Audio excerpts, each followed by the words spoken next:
November 22, 2003, a DHL flight takes off from the world's most dangerous airport. Moments later, a missile strikes the aircraft, with all flight controls disabled and Baghdad airspace under threat. We're in a full emergency here. We've lost all hydraulics and I think we're on fire as well. What happened next would shock the aviation world and go down in history as one of the most remarkable emergency landings ever attempted. Baghdad, Iraq. By November 2003, Iraq was a country in chaos. The US-led invasion had toppled Saddam Hussein's regime just months earlier. But the aftermath was anything but victory. Law and order collapsed. Jihadist fighters and remnants of the old Iraqi army rose up in a brutal insurgency. Baghdad became one of the most dangerous cities on earth, a war zone of roadside bombs, ambushes, and rocket attacks. No aircraft flying in and out of Baghdad was safe. On November 22, a civilian cargo airplane was targeted and hit. What followed was one of the most incredible emergency landings in aviation history. A cold morning in Baghdad. An Airbus A300, operating for the Belgian division of DHL, registered Oscar Delta Lima Lima, was scheduled to operate a short trip carrying mails to Bahrain International Airport. This aircraft was 24 years old, and Airbus A300 was the world's first twin-engine wide-body jetliner. The crew of this flight comprised of three. The captain of this flight, Eric Gennotte, aged 38 years, with total experience of 3,300 hours and 1,786 hours on Airbus 300. The first officer, Steve Michelson, was 29 years old, with 1,275 hours total and about 200 hours on Airbus 300.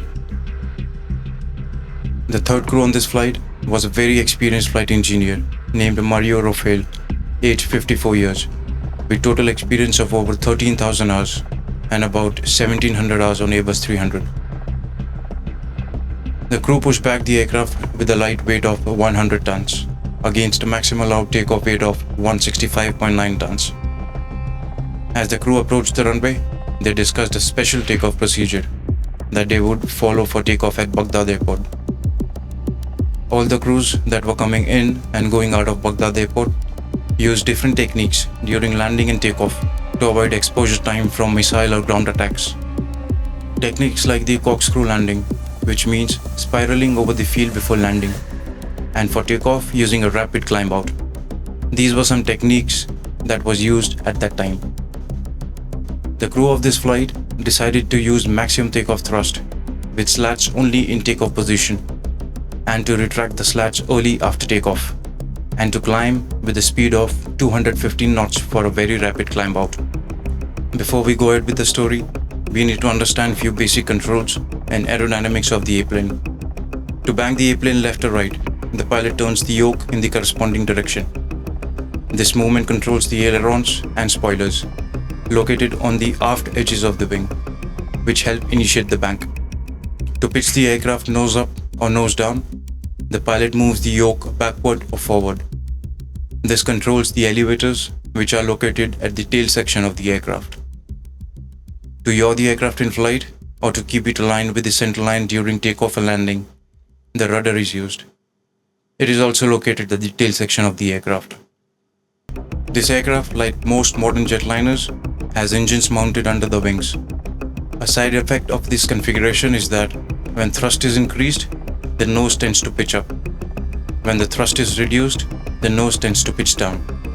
Coming back to the story, at 9:30 am local time, the aircraft took off from Baghdad Airport, climbing out rapidly as they already had planned. Little did they knew what fate awaited them. Soon, they would find themselves fighting for their lives in one of the most unbelievable aviation stories ever told. Just as the crew of DHL Flight were passing through 8,000 feet, they were met with a loud bang. The airplane sharply rolled to one side. The autopilot suddenly disconnected, flooding the cockpit with flashing light and blaring alarms. The crew first thought that they have suffered an uncontained engine failure, but as they saw the engine parameters, they realized that the engines were operating in fine order. Something else must have happened with them. They were hit by a SA-14 Gremlin a Soviet-designed shoulder-fired surface-to-air missile. As shown in this real footage, which was captured by French journalist Miss Sarah Daniels, the insurgents hit the aircraft with this surface-to-air missile. The missile slammed into the left engine, rupturing the fuel tanks and other critical components. Moments later, the wing was engulfed in flames. The crew were now trying to control the crippled jet and had no idea what had just happened to them. The flight engineer noticed that 2 of the 3 hydraulic systems, the green and the yellow system, were now losing pressure. Captain Eric felt the controls of the airplane suddenly become heavy due to the loss of 2 hydraulic systems of the aircraft. But seconds later, the flight engineer told the pilot something that no pilots want to hear. They were losing pressure on the third and the only remaining blue hydraulic systems.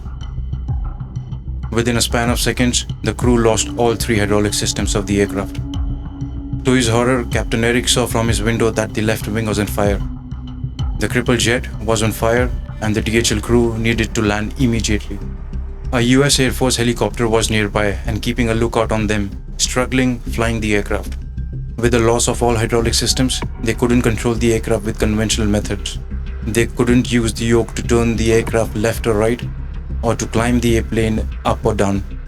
Neither they could use rudders to assist them in turning the plane. The only thing left to control the mighty Airbus A300 were the engines. Before they could land, they needed to master flying this barely controllable aircraft. To manage the excessive speed, Captain Eric extended the landing gear to be used as a track device. This aircraft was banking left and right and climbing up and down in God's control. But how can they control the airplane just by the engines?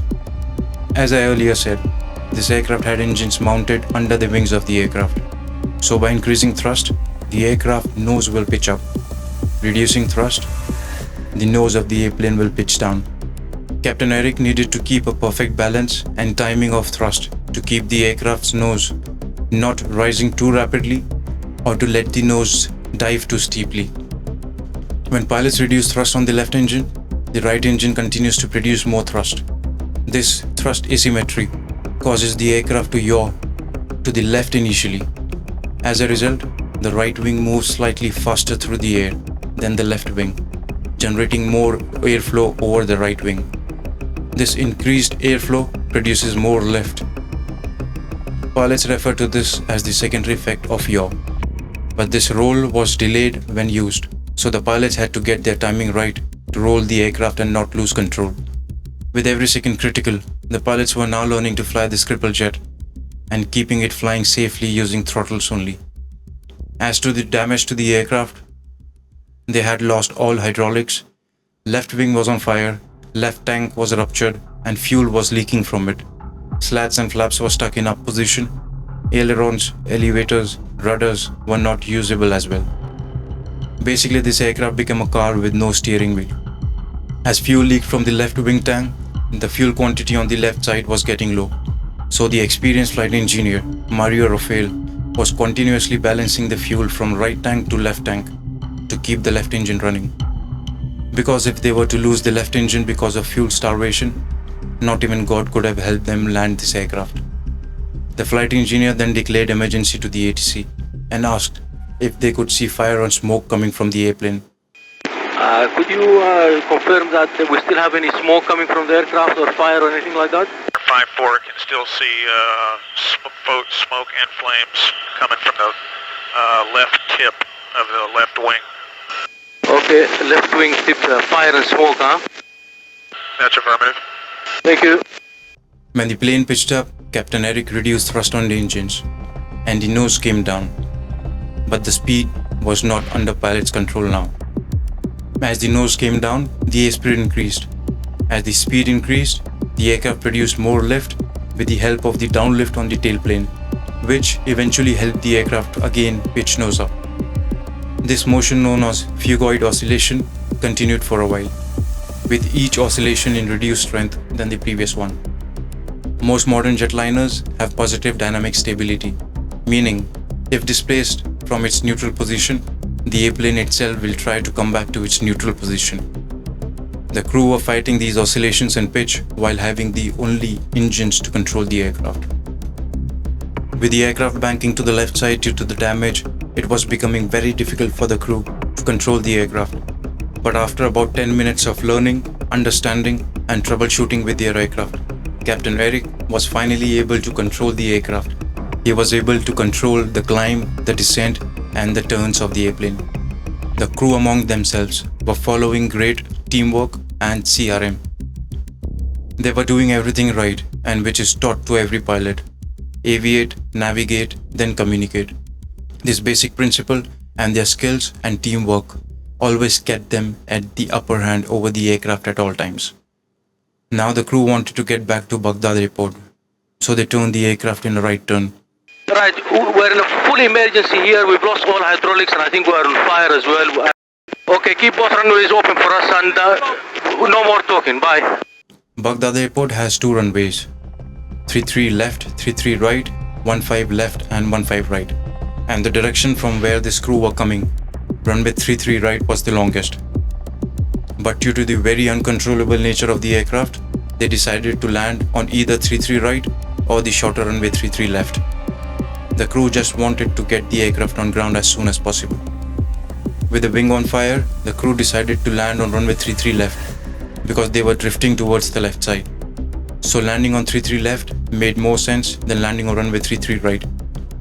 But when they approached for landing, there was a bad news.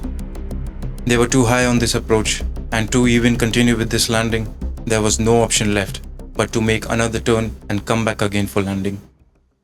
With this crippled jet, after spending about 20 minutes with all the failures in the aircraft, Captain Eric and his crew had the aircraft finally under control. Finally, they came back again for landing on runway 33 left and looked pretty much stable on the approach. There was one more twist left. As they reached about 400 feet above the ground, they were caught by a turbulence which upset the aircraft, and its right wing dipped to the right side. Captain Eric, with his extremely superb skills, increased thrust on the right engine timely to stop the roll towards the right side.